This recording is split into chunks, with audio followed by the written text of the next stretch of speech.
Welcome to Classic Comics Cavalcade. I'm Jason Sachs. I'm Amir Malik for. Today we're just kind of hanging out talking about some of our kind of cool things from our collection, kind of randomly choosing a few things. And Amir and I were just chatting about custom binding project I had done of Thriller, the 1980s series by Trevor Von Eden and Robert Lauren Fleming. Uh, and yeah, just how nice this turned out. If anyone's interested in connecting to the designer, I'm a huge fan of this book.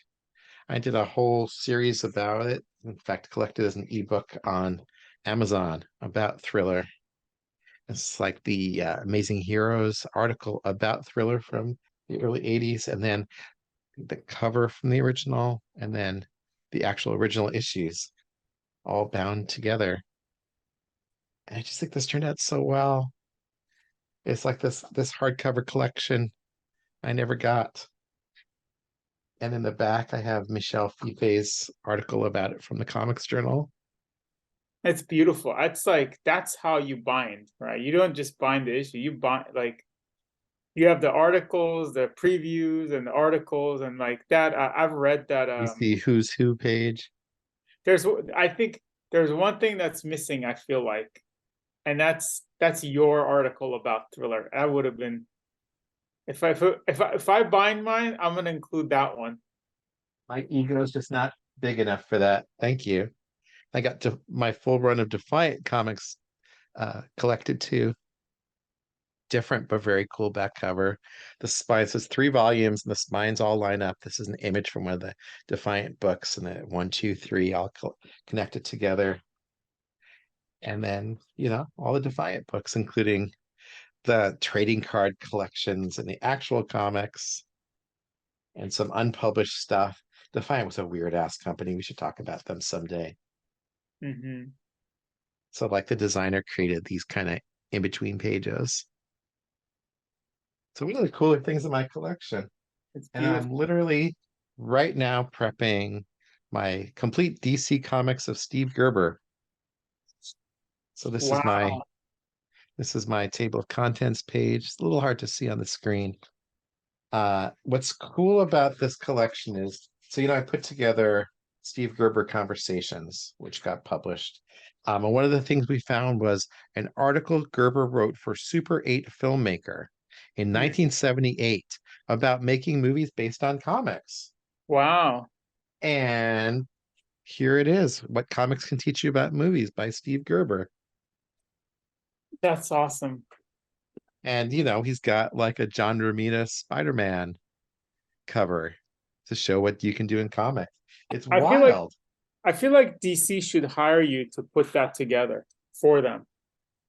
So he talks about like a Daredevil page and the Swamp Thing or Man Thing page, and how it feels like comics. Like he talks about how Man Thing is sinking down into the swamp and how it's cinematic. Mm-hmm. So anyway, it's a fun little project. If anyone's interested, again, let me know, because I just really been enjoying putting that together. What have you been working on? Well, I've been working on anything. In terms of comics related. However, I have a storage of my comics, and once in a while, I have a lot of them, and I forget what I have. Oftentimes, I'll notice that I've bought stuff multiple and stuff. So instead of like spending too much money, I want to go back and like look at these comics, because oftentimes when I pull them out of my storage, they feel like I never read them before, even though I've read them or looked at them and stuff. They're like, "Oh my God, I can't believe I own that." And so basically, I looked and I pulled one. So I just want to kind of show you some comics that I found that were kind of like pretty cool. They're nothing really expensive or anything, but there's some really cool stuff that I found that I own that I'd forgotten about. Yeah, The let's first see. one is it's called Baby You Really Something, and it's essentially not even a comic, but it's Frank Frazetta sketches that were or yeah, pencil sketches that were printed by Fantagraphics or Arrows. And essentially it's just got, and this is really in poor shape. It's like, oh, there's watermarks. I think I paid like maybe a quarter for it. But it basically has some it's their adult line of comics that Oh produced. yeah, So, and it's just very sexy women. amazing. Frank Frazetta and guys, they have good looking men too, but mostly women. Let's not kid ourselves. But yeah, so it's just kind of interesting. It's like Frazetta's pencils, and it's published by the Arrows porno. I guess not porno, but adult comics that mostly involve sex from Fantagraphics. It's a cool find. You You must know, must be a great book to flip through. yeah, it's pretty cool stuff, really cool drawings. And it's Frank Frazetta, right? Like it's basically an art book from Frazetta in pamphlet format. Um, I heard an anecdote about this line Arrows is that for a long time, I think you may have mentioned it. I have another friend who was actually working at Fantagraphics while these were being published. Said that like this is what kept Fantagraphics afloat, and that like some people would call and order like $200 worth of these kind of issues, So it's just kind of funny, like not just this, because there's a lot of sexual porno comics too that they sold. Wendy Whitebread, undercover slut, among many, many other things. Who Yeah, drew that? Was that Don that, Simpson? that was Don Simpson. Yeah. Oh, cool. Yeah. The cool thing about it, they actually have some of the issues that you can order, and I'm gonna cover the name. There's a bad word there. But basically, they have issues by Gilbert Hernandez. Like Birdland by Jaime or Gilbert rather is really fun. It's yeah, really fun. Birdland right there. Yeah, those are some of the Yeah. issues. And then see if I can cover up the bad word. Those are some of the Karate issues. Girl, The Blonde, Talk Dirty. Oh, Oops. that's all. Yeah, they made that's what saved the company during their down period. And ironically, now that what's keeping the company alive is like rated G stuff like the Disney books. But That's interesting. Yeah. So another thing that I found was, I've been really wanting to get into more Kyle Baker books, comics, and I found Nat Turner. I actually have not read these two issues, but about the revolutionary uh, African American, who stood up to slave owners, and I don't know much about him. I don't know much about this comic, but I want to. So that's the next thing I'm going to read off of these things that I brought. show a few inside pages. Oh, they're beautiful. I looked at some of them. A lot of it is just wordless Yeah. content, actually. It's pretty amazing. Look at the craft he does on that. Like the shading and the like energy to it. Yeah. Do you know what year these are from? These are from, let me look it up. I think I only have the first, 2005. 2005. So it's probably the beginnings of digital, but not. I wonder how much of it this was digital versus by hand. Yeah, here's It's almost another. 20 years old now. That is just so beautiful looking. Look at that, those eyes, dude. I'm trying to think, how do you do that? We should talk Baker sometime. Yeah, he's amazing. I unfortunately I Spectacular. feel like I don't have any I don't have too much knowledge. And then he's got these other books that I have some of them that are like really cool. Yeah, the cartoonist ones are fun. They're all family humor and stuff. Yeah, yeah. Cool. What about you? I got a Let's bunch of see. stuff, but I want to see your I'm gonna stuff. randomly choose something out of this box that's sitting behind me. Uh-oh. I'm nervous. I have a Steve Ditko, Oh, Mr. A. So I've been buying these collections of Ditko comics that are pretty much posted all to Kickstarter these days. And they're all Steve Ditko's essentially self-created work. Well, they're all 100% Ditko. This I can tell I haven't opened it because it's really tight. mm-hmm. So Ditko became this objectivist and created all these very kind of obscure comics about righteous men destroying evil, Mm-hmm. and you can still see the beauty of Ditko's work. Like, still feels like like like these faces feel like Spider-Man faces. Oh Like, yeah, there's yeah. so much energy in them, but you can tell it's him because of the style and because of the bad lettering too. Did he letter Um, it himself? Oh yeah, that's definitely his lettering. I mean, he created these out of his little apartment in New York City, and this is what he worked on for, the last 15, 20 years of his life is stuff like this. Mm.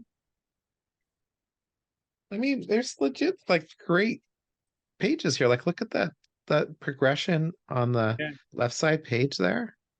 That's really good comics. that is good. Yeah. I mean, towards the end, I have some of those issues. Towards the end, it's just kind of scribble looking, but still cool. But This is that's from a good one. yeah, That's a it's good from 2014. So, Oh yeah. it's 5 or so years before he died. Hmm. So I gotta say, I got a whole stack of these piled up because you got to be in the right mood to read these Ditko comics because Yeah. they're so strident. They're so serious. I mean, Mr. A, that face and everything. Yeah.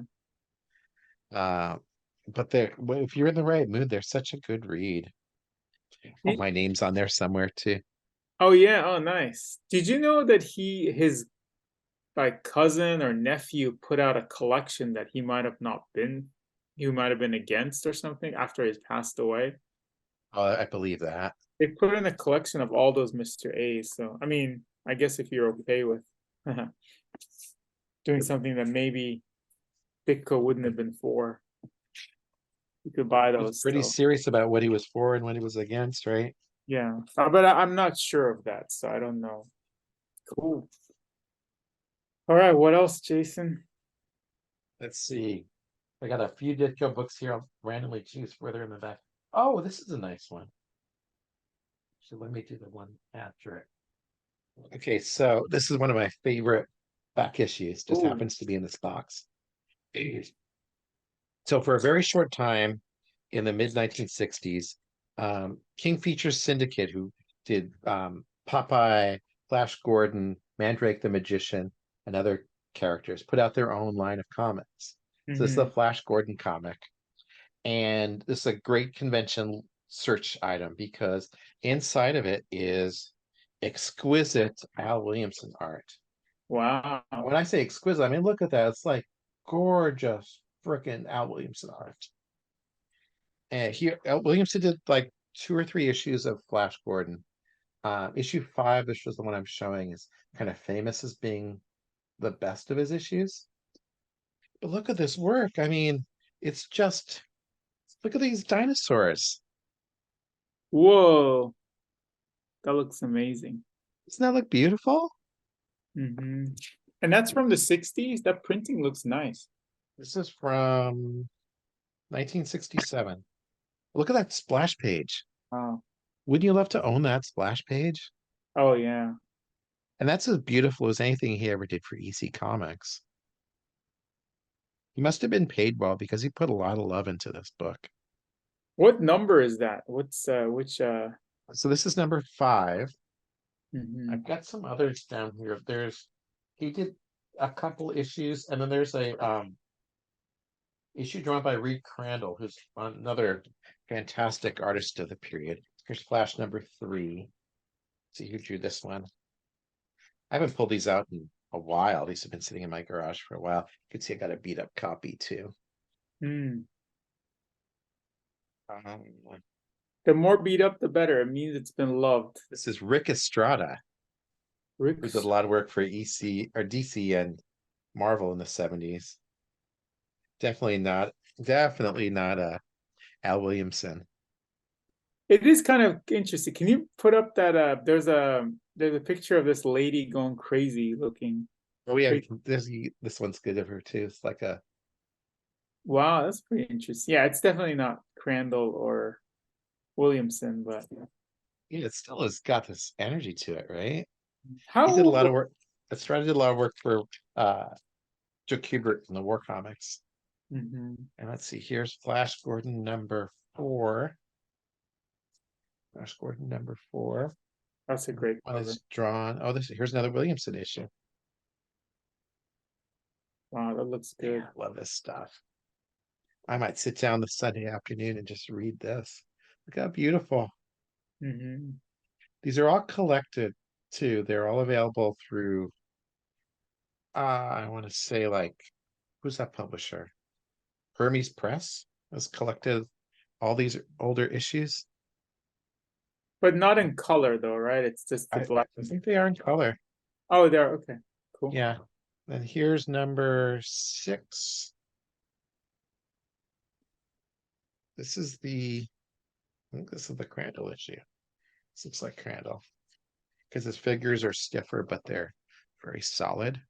Hmm. I didn't Yeah, know this this. is definitely the Crandall issue. Mhm.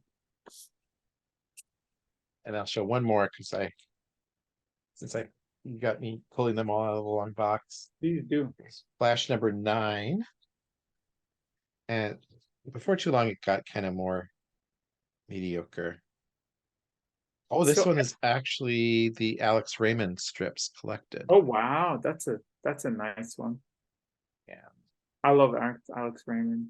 So they didn't commission new stories, but look how pretty that looks. So that's a Mhm. nice little find, old convention find. You know, with Flash Gordon, I maybe within the last couple of years, I found out that Harvey Kurtzman actually wrote some Flash Gordons. Oh, really? Yeah, I think I don't so. think I knew that. He didn't draw them. I wanted to buy them. I wanted drawn by him. But there is a collection of Harvey Kurtzman Flash Gordons. Oh, I gotta look for that. So what else is in your box? All right, let me see if I can what I need to. I was gonna take something random. All right, so I'll make this theme of Mike Mignola. I found a Conan written by Mignola, and A beautiful cover. I haven't looked at the interiors, but really I just care about Mignola. And this is my Mignola section. Yeah, it's a beautiful. I'm pretty sure I bought this for the cover. I've never read this comic. Uh-huh. The other thing is, the other thing that I found is, we've talked about Bill Ray before, and so Mignola and Bill Ray collaborated on a comic called Hellboy Jr. Oh, that's such a fun book. It looks adorable and it's pretty cool. Like, and Bill Ray, I mean, we've sang his praises all the time. It's kind of cool. There's like a little Mignola sketch in the back of this. Yeah. But yeah, this is pretty cool. Like you'll see Bill Ray's art. Sorry, I'm just trying to get it on them. It's so cute. Yeah, it's pretty adorable. And I mean some really cool art from Bill Ray, if you could see. Oh yeah. It's like childlike, child style, but it's so sophisticated too. Yeah. It reminds me of another guy too. Actually, no, that art was Dave Cooper. I'm sorry, that was by Dave Cooper. Oh, I like Dave Cooper a lot. I He's love really Dave good. Cooper. Yeah, it's amazing. I can't believe I have this comic by Dave Cooper. That's going to be my Sunday reading today. Oh yeah. Dave Cooper, Bill Ray, and then Pat McEwen. Are you familiar with Pat McEwen? I don't know too much about. For some reason, I feel like he's like a British guy. Either British or Canadian, I want to say. And I believe, oh, so here's a treat. There's a Hellboy Jr. drawn by Mignola. I love that man's work. Look at that. He Amazing. does so much with so little. Yeah. Ah, that guy's face when he's screaming, that is just spectacular. Highly recommended. Buy this. Nice find. What else do you have there? Got more Hellboys. This is a Hellboy section, so it's a Mignola section. So I found one called it's actually Richard Corben and Mac Mignola Hellboy comic. It's called I love Being. those Corben issues. They're amazing. You know, we've talked Remember, about we just Corben talked before. about him a couple of weeks ago. Yeah, and I always say I'm kind of ashamed that I'm not a huge Corben aficionado. But I know all the stuff he's done with Mignola. I feel like it's amazing. I love it. It's just some great. Detail and the complexity of the images and everything. I think all three of them, Mignola, Corben, and Dave Stewart, they just make magic together. I mean, Corben is a great colorist by himself, but No, like the way Dave Stewart broke that, you're just showing the page where there's the gray and then the yellow to highlight the events that are happening. Yeah, that's like real, and like Cowboy almost glows on the page too. yeah. Really nice use of slick paper on that to like highlight the energy of it. Hmm. beautiful. Oh, that looks fantastic, Amir. Here's the Corben one. And then the other thing I found, this is an expensive comic that I've been really looking for. And then I'm like, I'm not gonna spend money on it. I'll just buy it in a collection. I don't know if it's, but it's not worth it. I mean, I don't want to spend 20, 30 bucks on it.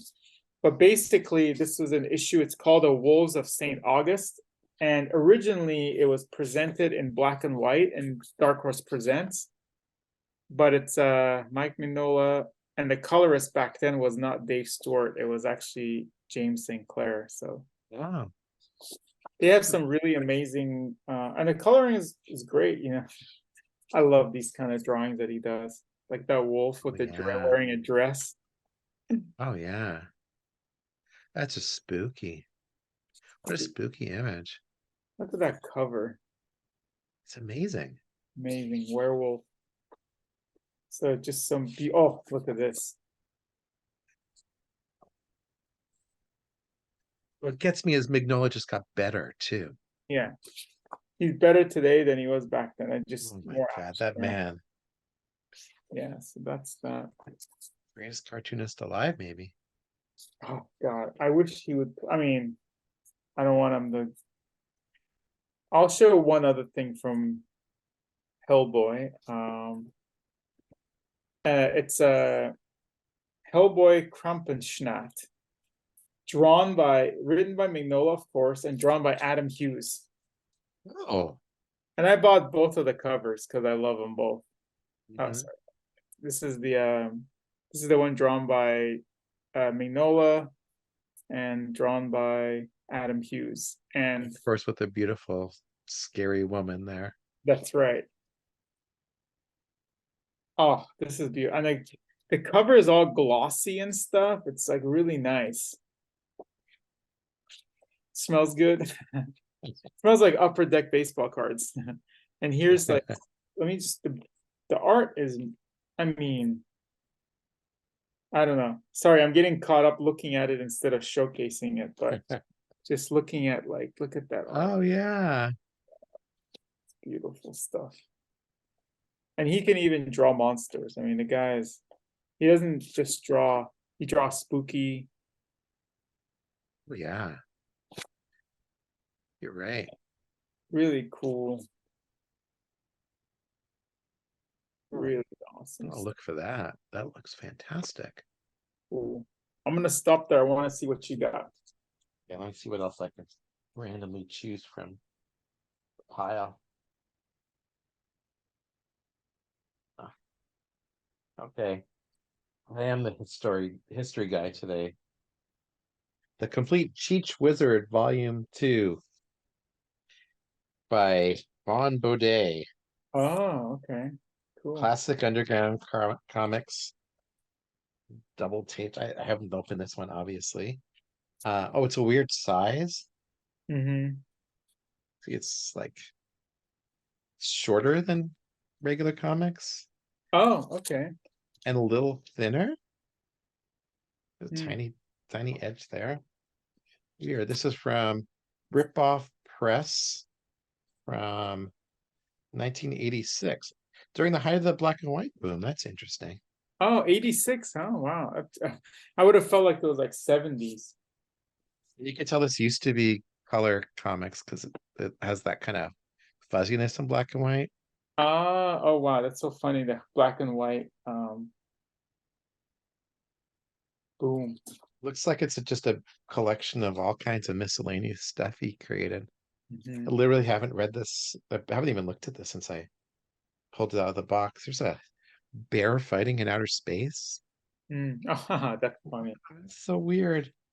I don't even know what this is, honestly. I know why I picked it up, but I haven't even dug into this at all. I mean, look how primitive this art is.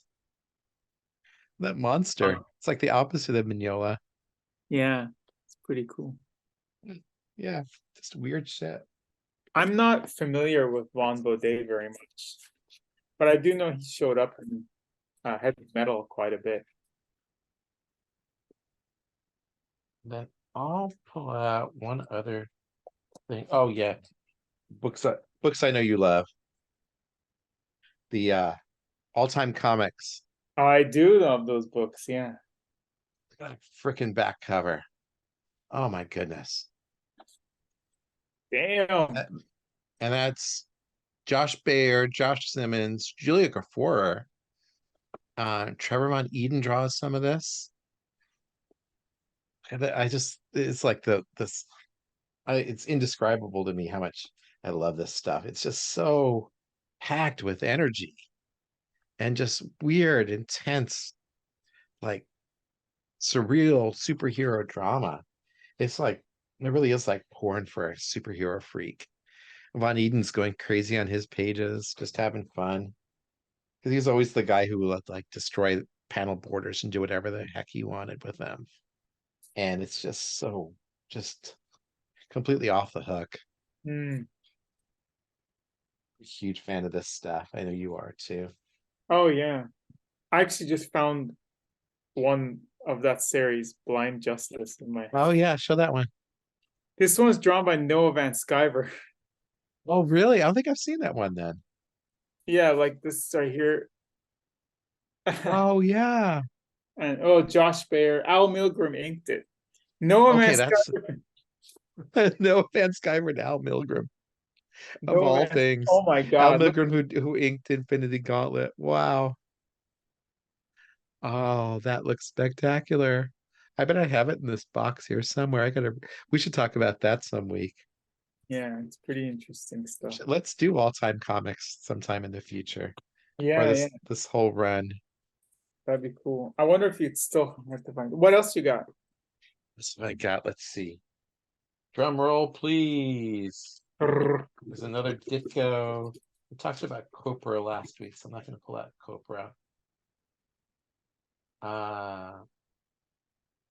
Deadman by Neil Adams, Oh, nice. Oh, the new one. the new one. Oh, well, yeah. Did you ever watch this show Happy, based on the Grant Morrison comic? I read the comic. I haven't watched the show. A lot of people hated the show. I thought it was really fun. This of course is the late period over rendered too much Neil Adams. Look at that I work. love Like that guy. it's so ugly and beautiful at the same time. It's a lot like the all-time comics stuff. That Look lion. at that. Look Yeah. at that. It's just like too much, but also just amazing. Too much awesome is right. Too much awesome. Look at that gun he's shooting. Maybe it's a laser or something, but that's a lot of energy being shot out of that dude's hand. Mhm. So why don't you do a couple more, Amir, and then we'll let you get going. Yeah, so I'm just gonna be quick on this one. I found a couple of so one thing is, as you know, I'm a big fan of Paul Pope. And I don't know much about Anthony Bourdain, but before he passed away, he had some comics produced by Burger Books on Dark Horse. And issue 3 was drawn by Paul Pope. He also had Cover by. what's that? I think the cover is by Paul Pope as well. Yeah. Oh, it's a gorgeous cover. Wow. So it's pretty cool. Actually, it's so weird. Here it is. He's one of the artists on there. Boldly see the Pope. Oh yeah. I think the other artist is Sebastian Cabrol, who I do not know. But yeah, here's the Paul Pope. Oh yeah. I love that man's work. Yeah. Keep saying that. Yeah. We just have such similar tastes. Yeah. Look at that. It's like a horror anthology that he did. And then, you know, if you pick it up, it's got Irene Coe, Francesca Francavilla, and some other folks on there. The other thing is, yeah, so those are the people. This is a crazy one. I'm a big fan of cats, and I don't even know if this is a comic. This is crazy. It's called Cathar Apocalypse or Cathopolis, and it's an image like literally pictures of cats superimposed into drawings, and it's like an apocalypse Mad Max comic with cats in it. Oh my God, what the hell is this thing? That's the right word. What the hell is this thing? Look at that. Like, What? Is this like some epic fantasy or something? yeah, I mean, I really didn't like read it. I just got it because it was for, look at this. What the hell is this? It's just cats. Oh my God. This looks incredible. It's like Mad Max for cats. And there's rendering and like weird stuff going on with cats like attached to each other. What year is this one from? Who is this Is this a from? is this a It's new book? Or? it's old. It's probably 2010 or 2011. It doesn't even have a date. It's like self-published. And you go to, if you go on Twitter or X, it's Lord Cute Mungus. Okay. Obviously a cat's name too. Crazy. Yeah. What if cats created comics that had them as the heroes? Yeah. Oh Pretty my cool. God, that looks amazing, Amir. This is an amazing box. Thank you for doing this because I just got my reading for the rest of the year because there's some stuff in here that's like, oh my God, I can't believe I have these. So I'm gonna I'm read. so excited to rediscover this stuff. Heck yeah, man. Thanks, Amir. Thanks, Jason.